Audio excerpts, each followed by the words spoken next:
জনগণ ঐক্যবদ্ধ হলে ক্ষমতাসীন অত্যাচারের শাসক এভাবেই পালায়। ছোট্ট এই ভিডিওটা পুরোটা দেখলে আপনি সত্যি অবাক হয়ে যাবেন। দেখেন, শত শত মহিষ দৌড়িয়ে দিচ্ছে কয়েকটি সিংহকে।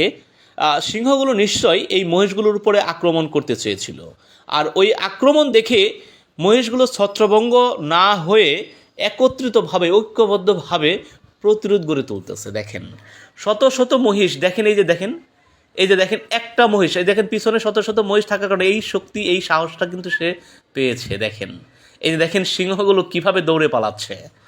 জনগণ যদি ঐক্যবদ্ধ হয় তাহলে ক্ষমতাসীন অত্যাচারের শাসক সেখানে টিকে থাকতে পারে না।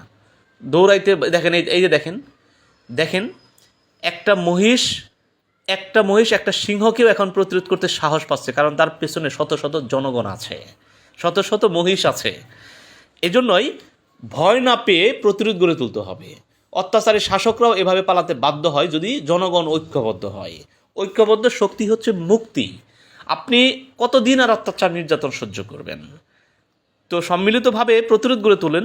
এভাবে প্রতিরোধ গড়ে তুললে অত্যাচারী শাসকরাও পালাতে বাধ্য হবে। দেখেন, এই মহিষদের কাছ থেকেও আমাদের শিক্ষা নিতে হবে।